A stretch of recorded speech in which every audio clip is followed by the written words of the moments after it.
disertante, el profesor Diego Craig, con la reinvención del futuro de la educación que ya está en contacto. Agradecemos a las autoridades, los despedimos con un fuerte aplauso. Bienvenidos, bienvenidos todos al Congreso de AMED.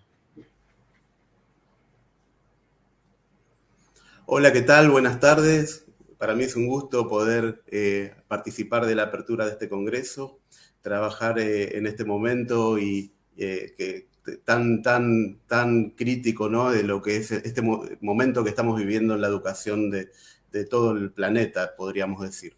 Mi agradecimiento tanto a las autoridades de AMED, a Rufino, como a las autoridades del Ministerio, y felicitaciones a todos los que están trabajando en el desarrollo de este congreso. Voy a compartir mi pantalla para comenzar esta disertación en la que vamos a hablar precisamente de lo que nos comentaba recién la señora ministra. Vamos a hablar de la reinvención de la educación. Para esto, vamos a ver, compartir.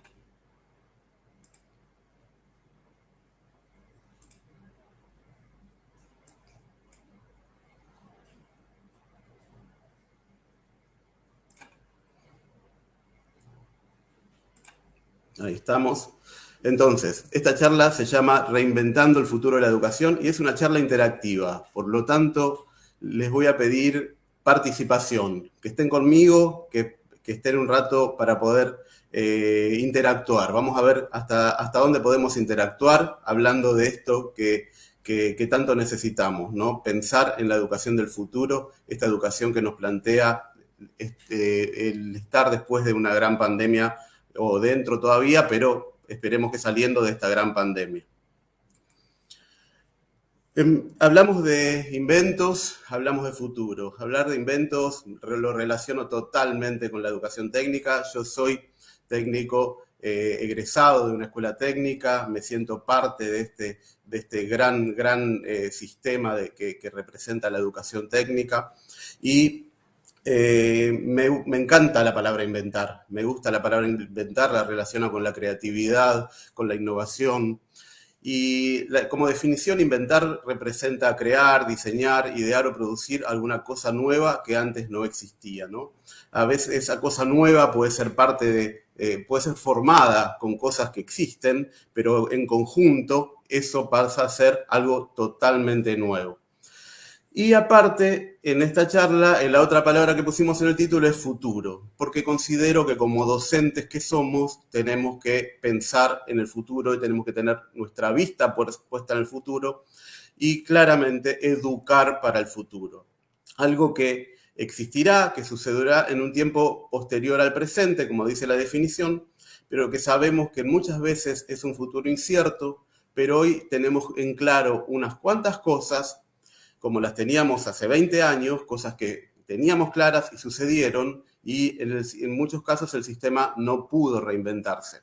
Hoy estamos en un punto en el que creo que, y varios especialistas creen, que podemos llegar a trabajar más profundamente en una verdadera reinvención.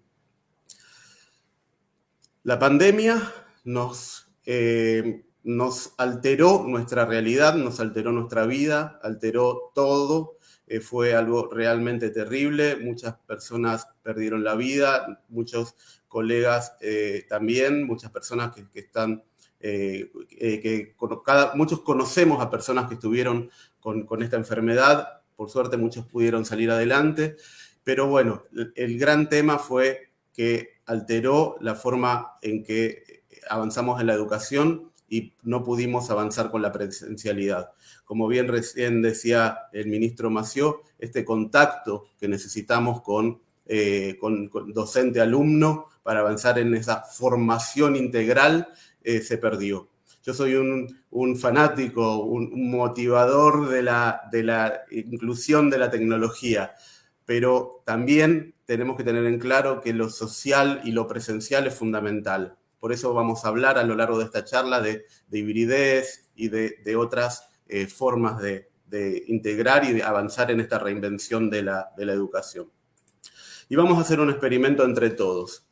Les invito a entrar a esta página, menti.com, y poner este código que ven en pantalla, 91 68 41 61, y votar, escribir, marcar una de esas opciones.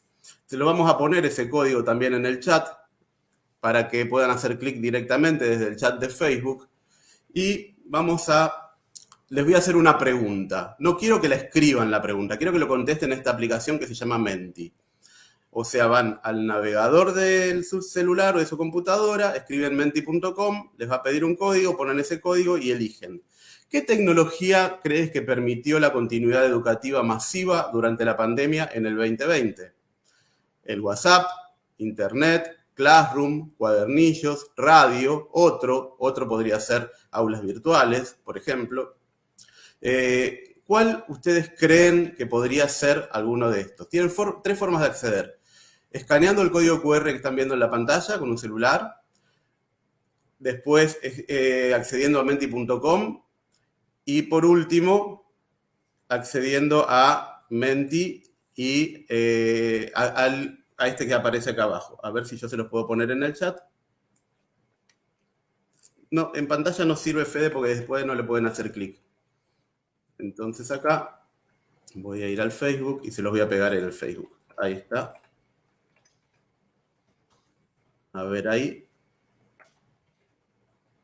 Ahí está. Lo tienen ahí en el Facebook. Vamos a ver.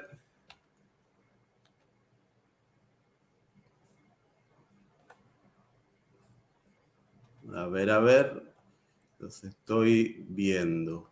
Un segundito.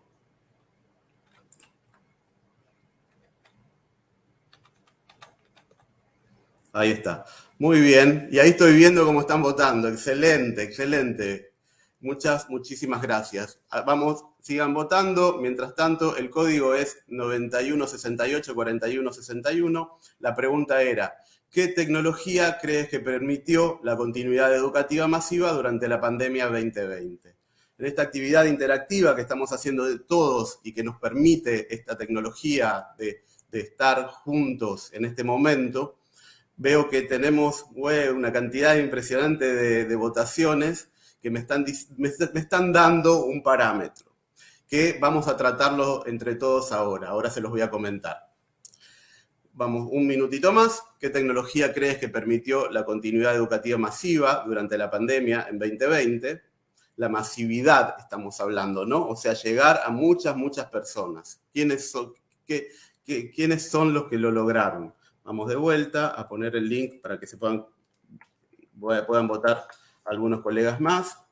Buenísimo. Ahí está. Ahí lo puse de vuelta en el chat. Entonces, ahí está la primera pregunta. Muy bien. ¿Qué me respondieron? Veamos. El primer punto me dijeron WhatsApp. En el segundo, Internet. En el tercero, Classroom. Cuarto, cuadernillos. Y quinto, radio. Ya tenemos una tendencia confirmada. Como tecnología en sí, todo esto son distintos tipos de tecnologías, pero yo creo que la gran tecnología que permitió la continuidad educativa es la que acá aparece como el número 2, Internet. WhatsApp es una tecnología que funciona sobre Internet. Y para que el WhatsApp funcione, necesitábamos Internet. Gracias a Internet es que se pudo avanzar masivamente en la continuidad educativa. A diferencia de otras pandemias que hubo años anteriores, la de la gripe A o las de la antigüedad, en este 2020 era una pandemia con Internet. Y la diferencia es mucho mayor a la que podemos ver en este gráfico que estamos viendo en este momento. Digamos que la realidad acá es que Internet y WhatsApp son muchísimo, pero muchísimo más el alcance de los cuadernillos y el Classroom. Este porcentaje que estamos viendo en este momento en cuanto a cuadernillos y Classroom y por supuesto radio, es ínfimo, diríamos, a lo que representa el uso de Internet en general como gran tecnología. Ahora, dentro de Internet, claramente, como bien está puesto acá, la aplicación y la tecnología usada fue el WhatsApp como una de las formas básicamente de organizar toda la educación durante la pandemia. Les agradezco un montón y avanzamos con la charla. Entonces, buenísimo que podamos entre todos interactuar, que es una de las cosas que nos permite este tipo de tecnologías. Avanzamos. Algunos hitos. Marqué algunas cosas, hay muchas más, pero marqué algunas cosas que quería resaltar ahora. Desde el inicio de la educación, cuando estos grandes filósofos griegos como Sócrates, Platón, Aristóteles se ponían a hablar, los diálogos de Sócrates y los comienzos de la educación, hacia después, a mí me gusta hablar de la escuela lancasteriana porque es cuando se empieza a hablar de la masificación, de los alumnos monitor, de la forma de llegar a mucha gente. Eso para mí es uno de los grandes hitos.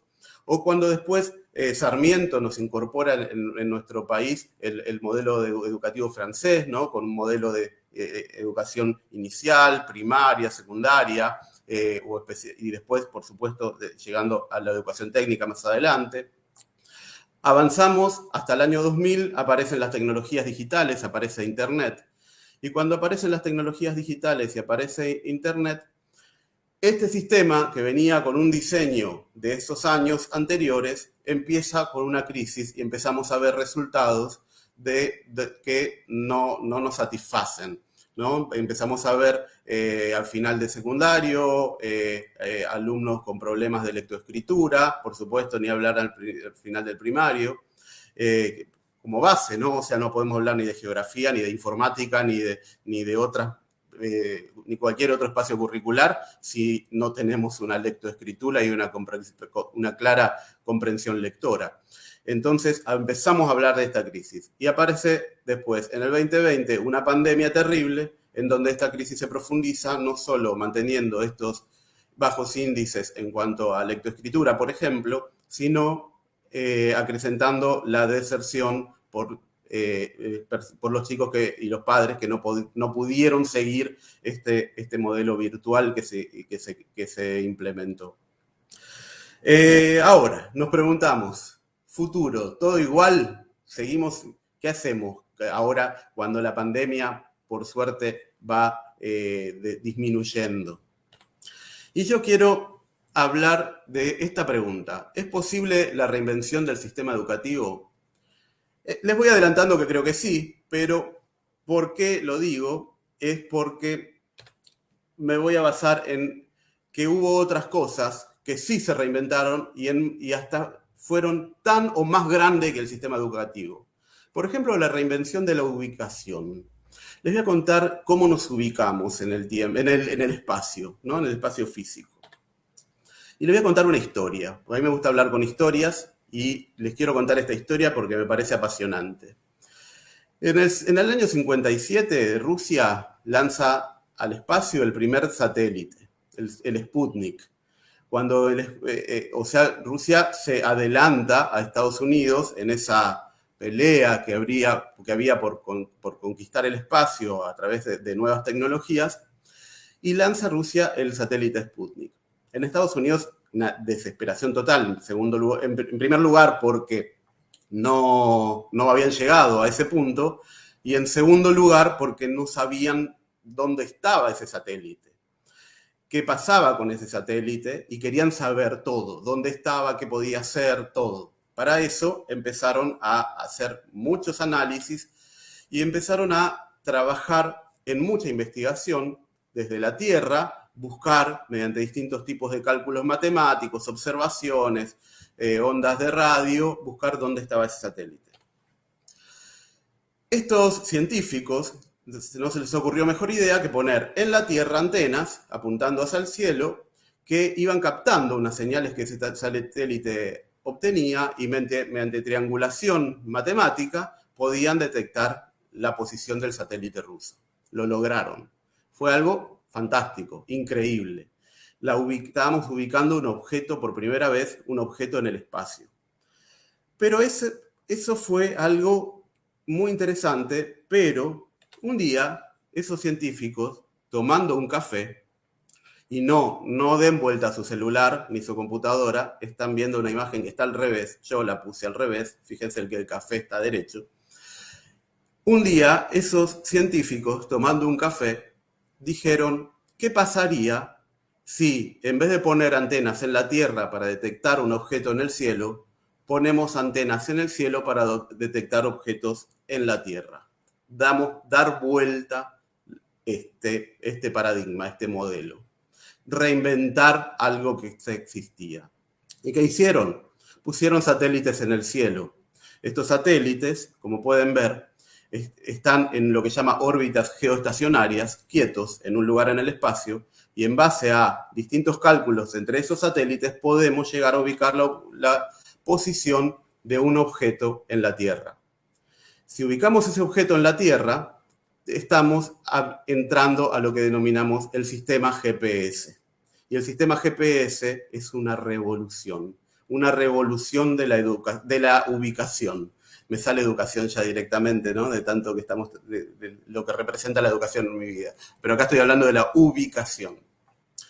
Gracias a la ubicación es que hoy en día podemos tener en nuestro celular toda la información mapeada de qué comercios, cómo llegar a un lugar, qué organizaciones, instituciones, todo, tráfico, todo lo podemos ver directamente gracias a esa tecnología que se les ocurrió a unos ingenieros que simplemente reinventaron algo que existía dándolo vuelta. Lo pusieron patas para arriba y esas antenas que estaban abajo las mandaron arriba. Gracias a eso, hoy en día podemos ubicarnos en cualquier lugar, en cualquier provincia, en cualquier ciudad del planeta Tierra, gracias a esas antenas que están en el cielo. O acceder a servicios como estas cámaras virtuales que aparecen y podemos ver, por ejemplo, el estado del puente. Me apareció un loro ahí arriba, ¿lo ven? Bueno, saludemos al loro, avanzamos. Y podemos llegar a cosas como el Street View, donde realmente, gracias a estos sistemas de ubicación de coordenadas de latitud y longitud, podemos, con un proceso después de unas camionetas que van tomando fotos, ubicar esos puntos en la superficie y, por ejemplo, ver, como estamos viendo acá, la sede de AMET. Ahora, les voy a hacer otra pregunta, porque estábamos hablando de ubicación y quiero saber, con este código que les estoy mostrando, a ver qué opinan ustedes. Así los despierto y avanzamos a otra gran historia de reinvención, que eso es lo que quiero que tratemos hoy, la reinvención. Entonces, me voy a salir de este era el anterior, y les muestro la segunda pregunta sobre la ubicación. Ahí está, la están viendo, y el link lo tengo por acá, se los voy a poner en el chat del Facebook. También para que puedan acceder más cómodamente, lo tienen ahí. Ahí está. Muy bien. Bien. A ver, ¿usaste alguna vez la ubicación del WhatsApp?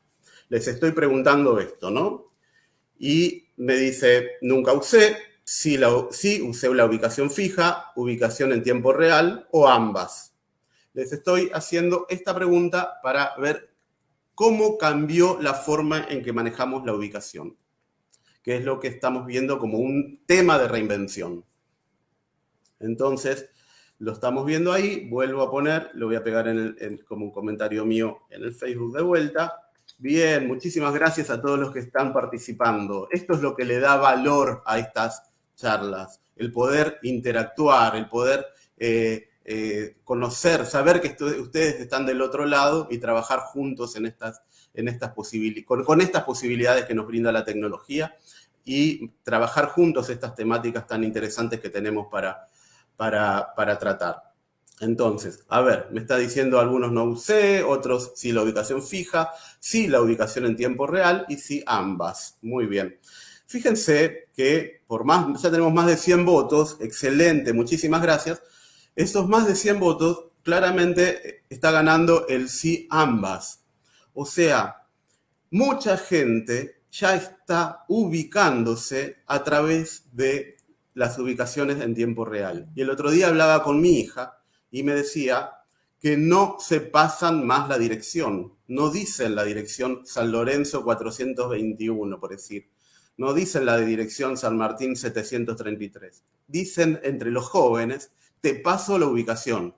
Y a lo sumo pasan la dirección final para saber qué timbre tocar cuando llegaron a la ubicación. Pero la ubicación a nivel mundial cambió. Y no es fácil cambiar la forma en que se ubica la persona en el planeta. Es muy complejo. Y gracias a la adopción de las nuevas tecnologías, estamos en este momento ante un cambio total en la forma en que nos ubicamos. Muchísimas gracias a todos los que están participando. Pueden seguir votando. Después yo les comparto los resultados finales. Avanzamos.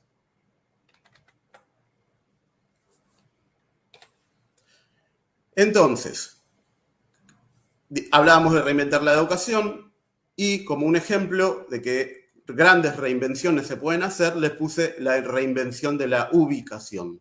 Ahora voy a hablar de la reinvención del comercio. ¿La tecnología reinventó el comercio? Muchos se pueden quedar pensando, ¿en qué? ¿No? Desde la época de los fenicios seguimos intercambiando cosas y aparecen, bueno, después las monedas, intercambiamos a través de moneda, de dinero, pero hoy en día también hacemos eso. Pero hay un cambio. Hoy en día hay un gran cambio que la tecnología lo logró y es muy reciente, gracias a las nuevas tecnologías. ¿Cuál es ese gran cambio? Esto que están viendo acá es el primer código de barras. El primer código de barras que se presentó en el mundo, digamos, que se usó en una locomotora de los trenes de Estados Unidos. Entonces, es el primero. Pero después, como esa tecnología parecía muy prometedora y se vio que era muy conveniente etiquetar con códigos de barras a los productos de consumo masivo, se hizo un gran concurso en el cual concursaron ingenieros de grandes empresas, donde se presentaron todos estos modelos de códigos de barra y ganó el que dice abajo, ven a la derecha, dice and the winner, el ganador es el modelo que desarrolló la empresa IBM. Y vos decís, ¿qué importancia tiene esto? Esto cambió la forma en que comercializamos. Aquí vemos un código de barras puesto en una computadora de IBM y acá vemos ya como todos los productos del planeta Tierra, todos, tienen que tener su código de barras, si no, no pueden ser comercializados. Y al tener el código de barras, una computadora accede a toda la información sobre ese producto. Pueden acceder al precio, que es lo básico para avanzar en la comercialización, pero también hay bases de datos donde está, por ejemplo, el peso de los productos y características de cada uno de los productos. Eso revolucionó, fue una reinvención del comercio y evolucionó hasta lo que hoy conocemos como el código QR. Como ustedes vieron recién, el código QR nos permitió, por ejemplo, acceder a una votación en esta charla, o nos permite acceder a un pago a través de un mercado pago en un supermercado, o nos permite acceder a un listado de acceso a información en un instituto superior, o podemos hacer muchas otras cosas con estos códigos que contienen información. Estos códigos reinventaron el comercio. O sea que algo tan masivo y tan gigante a nivel mundial fue reinventado últimamente gracias a la tecnología. Entonces, yo digo, se pudo reinventar la forma en que nos ubicamos. No, se pudo reinventar la forma en que comercializamos. Ahora, ¿se puede reinventar la educación? Pensemos primero por qué reinventar la educación. Primero, porque el mundo cambió demasiado y los cambios que vienen son totalmente disruptivos. Totalmente disruptivos. Vienen cambios que ni nos hubiéramos imaginado. Vinieron cambios que no nos imaginamos y los que vienen son peor. No digo peor como malo, peor como como disrupción, como gran cambio. O sea, vienen cosas impresionantes. La vida del siglo XXI depende totalmente de Internet. Toda nuestra información y nuestra vida requiere de Internet. Algunos consideran que exagero, pero les digo la verdad y la realidad. Y los cajeros automáticos funcionan sobre Internet. El transporte necesita de Internet. El comercio necesita de Internet. Si Internet no funciona, nos quedamos automáticamente sin la posibilidad de tener dinero, de tener transporte y de comerciar. O sea que casi estamos hablando de la imposibilidad de la vida como la conocemos. Tendríamos que hablar de una vuelta a una vida de caza y pesca, digamos, porque la vida en las ciudades sería casi imposible. Esto parece exagerado en algunas formas, pero no lo es. Dependemos totalmente de Internet. El mundo hoy en día se apoyó totalmente en esta tecnología. Otras cosas que hacen a que todo esto esté cambiando. La inteligencia artificial está en nuestros celulares. Ya está. No es que va a venir. Ya está. O sea, cuando vos buscas un producto, ya ustedes vieron que automáticamente te empiezan a ofrecer otros productos de similares características, de otros vendedores, de todo. Eso fue analizado por datos y datos, lo que se llama el Big Data, información que se fue volcando a computadoras que hicieron análisis con algoritmos súper complejos, algoritmos que utilizan técnicas de inteligencia artificial, de redes neuronales, que vos decís, güey, esto parece fantasía. No, no es fantasía, es realidad, está ahí, está en el aparatito este que tenés ahí en la mano. La robótica está cambiando la industria, bien lo sabemos en la educación técnica, por eso es una de las temáticas centrales cuando hablamos de robótica, desde robótica educativa, pasar a robótica industrial es fundamental, porque es la forma en que se maneja la producción industrial en el mundo.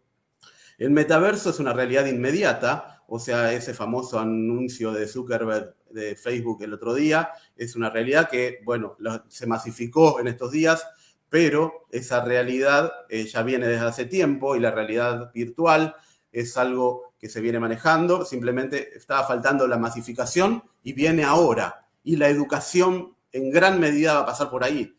Si no lo empezamos a trabajar y empezamos a ver ahora, muchas personas van a volver a quedar retrasadas y los docentes, como dijimos al principio, educamos para el futuro, no educamos para el presente y menos para el pasado. Educamos para el futuro. O sea que el empezar a leer, que estos temas sean motivo de diálogo, son fundamentales. Las criptomonedas son imparables. Hay mucha gente que las defiende, otros que las defenestran, pero son realmente imparables. Es algo que está y es tema de conversación, debe ser tema de conversación y, por supuesto, temas que pueden ser incorporados en la educación. En algunos casos ya lo hicieron y es muy importante, pero son mínimos, ese es el tema. Todavía no llegamos a la masificación de estas temáticas. Por otro lado, yo digo, y me dicen, Diego parece que está soñando, Diego vive en un mundo paralelo. Pero la realidad es que no es ciencia ficción, es realidad. Y como les puse en esta frase que está ahí abajo, todo lo que se predijo en los últimos 20 años sucedió en la realidad y hoy lo estamos viviendo. Esto de que yo tome un celular y pueda pasarle a ustedes una foto o un audio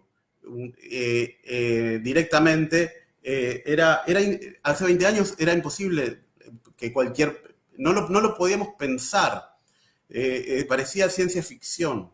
Hoy en día el celular es casi una prótesis nuestra, como dicen los psicólogos. A pesar de lo que no lo tenemos integrado dentro del cuerpo, ahí ya seríamos un cyborg, pero sí somos seres humanos con una prótesis, porque no nos desprendemos del celular. Y no es ciencia ficción. Esas cosas que hace 20 años parecían que eran ciencia ficción, hoy son realidades. Y estas cosas que les estoy comentando, que les nombré recién, que parecen ciencia ficción, dentro de 5, 10, 20 años van a ser realidades. Años atrás se veía que llegaban grandes cambios con Internet. La sociedad los incorporó. Eso es parte de lo que les venía diciendo. En todos los estratos sociales. O sea que un celular lo tienen todos los contextos. Ya quedó claro. No es que sea algo exclusivo para determinado estrato social. Por supuesto, algunos tendrá mejor, otros peor, y sí, también tenemos que tener una realidad de personas que directamente no tienen acceso a eso, que es un problema mucho más grave, pero en general está el celular visible y todos lo podemos ver. Pero el sistema educativo no los procesó. Esos cambios, la sociedad los incorporó, los celulares, la tecnología, Internet, la sociedad los incorporó, pero el sistema educativo no. Y es más, los negó. Y que los haya negado el sistema educativo no es nuevo, porque el sistema educativo también negó la televisión, el sistema educativo negó la radio. Cada uno de los avances grandes tecnológicos costó mucho que se puedan integrar. Y hoy cuando decimos el poder de la radio para llegar a otras personas por la pandemia, todos los que no podían tener un WhatsApp o no podían tener acceso a Internet, y gracias a la radio, hoy en alguna época el sistema también negó a la radio. Se decía que la radio venía a alterar todo lo que se había logrado y que eso iba a ser dañino. Entonces, tenemos que avanzar sobre esto. Y ante esto, vamos a otra pregunta. Así no nos dormimos y avanzamos en buenas ideas para seguir avanzando. Tercera pregunta. Entramos de vuelta a menti.com, ese es el código 2504320. Yo les voy a copiar el código en el chat del Facebook y trabajamos entre todos nuevamente. A ver, ahí está. A ver ahí, si lo pueden ver. Esas son las preguntas. ¿Desde dónde tendría que venir la voluntad de reinventar el sistema educativo? Desde los docentes activos, de los alumnos, o de las familias de los alumnos, o de las autoridades provinciales, o de las autoridades nacionales, o de las asociaciones sindicales, o del consenso de todos los anteriores. ¿Ustedes qué opinan? ¿Cómo tendríamos que trabajar? ¿Quiénes serían los disparadores de esta reinvención de la que estamos hablando? Vamos entonces a cambiar acá, así vamos viendo lo que ustedes me van comentando. Acá. Salgo de esta presentación y vamos a la tercera. Todos juntos, ustedes lo pueden ver conmigo. Reinventar. Y ya podemos ir viendo entre todos lo que estamos hablando. ¡Qué rápido! Ya le agarraron la mano. Gracias, excelente. Un aplauso para todos los que están trabajando conmigo y están presentes acá y trabajando juntos. Entonces, ¿desde dónde tendría que venir la voluntad de reinventar el sistema educativo? Muchas personas me están poniendo acá desde los docentes activos, otros de los alumnos, nadie puso de las familias, pero claramente tenemos un gran ganador acá que es del consenso de todos los anteriores. Es muy importante y coincido con todo lo que ustedes están votando acá, que la reinvención del sistema tendría que venir del consenso entre las asociaciones sindicales, entre las autoridades nacionales, provinciales, escolares, de las familias, de los alumnos y de los docentes, por supuesto. Creo que hace falta trabajar en un consenso que nos permita avanzar hacia esta reinvención. No es fácil, es complejo, pero que es posible, sí, considero que realmente es posible. Ahora, siguiendo, tenemos que educar masivamente para un mundo cambiante, con la mirada puesta en el futuro, como bien lo decíamos hoy. Poner el diálogo, que el futuro sea el diálogo. La pandemia nos está generando la oportunidad de marcar un antes y un después. Y como les puse acá abajo, la pandemia puede ser el puente, no la brecha. Es muy importante que lo tomemos como que esta terrible pandemia que nos atravesó sea el puente que nos permita pasar de un sistema que estaba en plena crisis a un nuevo sistema. Parece utópico, pero es realidad. Y fíjense esto, vuelvo a lo que decía recién. A veces me dicen, sí, Diego, tu utopía está bárbaro, pero mira, esta es mi aula. ¿Cómo voy a avanzar ¿Y cómo voy a avanzar en una reinvención de la educación si lo que yo tengo es un aula en estas condiciones o este modelo? ¿Y saben qué? Me puse a analizar esa foto. Y cuando analizaba esa foto, me puse a marcar estas cosas. En ese lugar había internet, porque había una antena en la ciudad o en el pueblo y esa antena nos estaba dando internet, nos estaba dando 4G, o sea que esa gente tenía WhatsApp. Arriba de las mesas había una notebook, había un proyector, había varios celulares y hasta había una tablet. O sea, por más que el contexto y el ambiente, el entorno era complejo, había un problema grave de infraestructura, que no es que puede haber, el sistema educativo es muy variado, muy distinto, pero la tecnología estaba. Esta gente que está acá, en ese contexto, en ese ambiente que no podríamos decir no ideal, tenía acceso a Internet. Y con que un celular en un aula tenga acceso a Internet, tiene acceso al conocimiento de la humanidad. Uno, no te digo que todos tengan. Y uno, con que lo tenga, tenemos acceso y tenemos posibilidades de hacer uso de eso. Otros contextos permiten hacer cosas un poco más elaboradas, como este, por ejemplo, donde algunos alumnos están en la clase y otros están en una pantalla, como hablando de un modelo híbrido. O este otro modelo, donde tenemos alumnos también en la presencialidad y, como pueden ver en la pantalla de atrás, otros alumnos que están en la virtualidad. Hay cosas que se pueden, cosas que no, dependiendo del ambiente de cada uno, pero que cosas así se pueden hacer y la tecnología ya está, es real. Entonces hablamos de una reinvención de la educación teniendo en cuenta que tenemos que definir como una prioridad a la educación.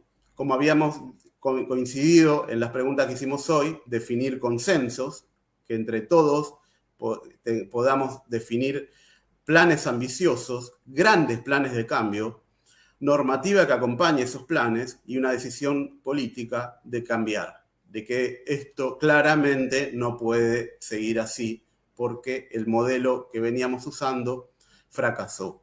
Y ese fracaso, no podemos permitir que esta pandemia, ahora con todo lo que aprendimos, con todo el avance que se dio en el manejo de las tecnologías y de acercamiento al mundo real que está afuera de la escuela, que después de la pandemia queramos volver a como era todo antes. Eso sería terrible.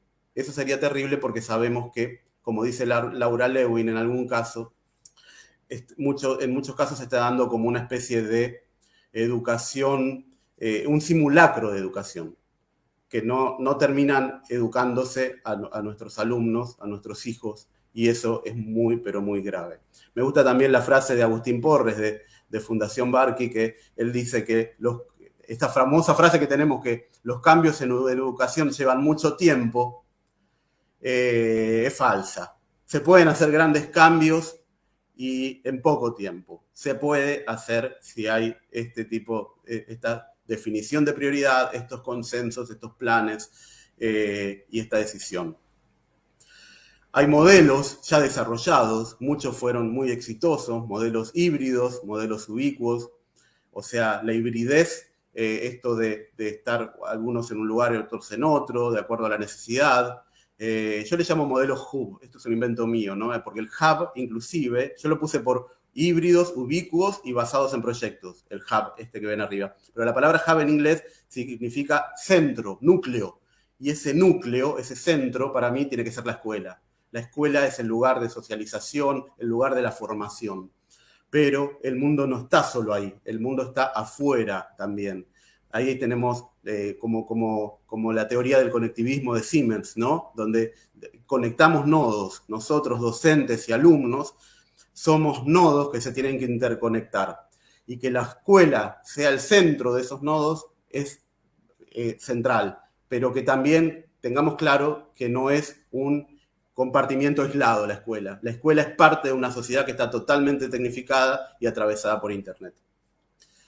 Y por supuesto las metodologías activas, muchas que las hay, hasta el Flipped Classroom también como modelo de trabajo, pero básicamente para mí el modelo está en modelo híbrido, ubicuo y basado en proyectos, grandes proyectos que los alumnos pueden hacer, que los docentes podemos coordinar y podemos trabajar juntos para avanzar en cada uno de los espacios curriculares. Para ir terminando, les voy a leer tal cual esta frase de Mariana Maggio, que me pareció fabulosa.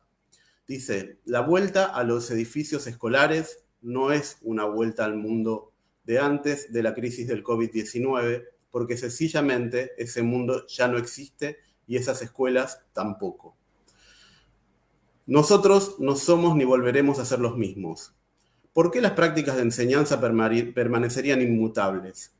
A los que reniegan de la reinvención de la educación les dejamos la nostalgia.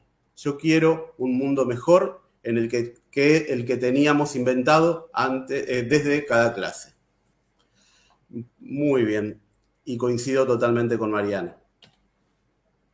Entonces, para ir cerrando, creo que innovar en absoluto es suficiente. No es suficiente. Es necesaria una reinvención. Bienvenida a la innovación, pero hace falta también una reinvención. Es muy importante que se trabaje a nivel gubernamental, organizativo, escuela, instituciones en general, para avanzar en una reinvención post-pandemia. Eso es algo que el mundo está requiriendo en la actualidad. En síntesis, y como para terminar, reinventar la educación es posible. Para mí, claramente es posible. Espero que coincidan conmigo y entre todos podamos avanzar hacia ese modelo. Así que muchísimas gracias. Gracias por la participación. Pudimos hacer una charla en la que fue una interacción permanente y me pareció muy agradable poder saber que ustedes están del otro lado y viendo esto. Así que, bueno, muchísimas gracias.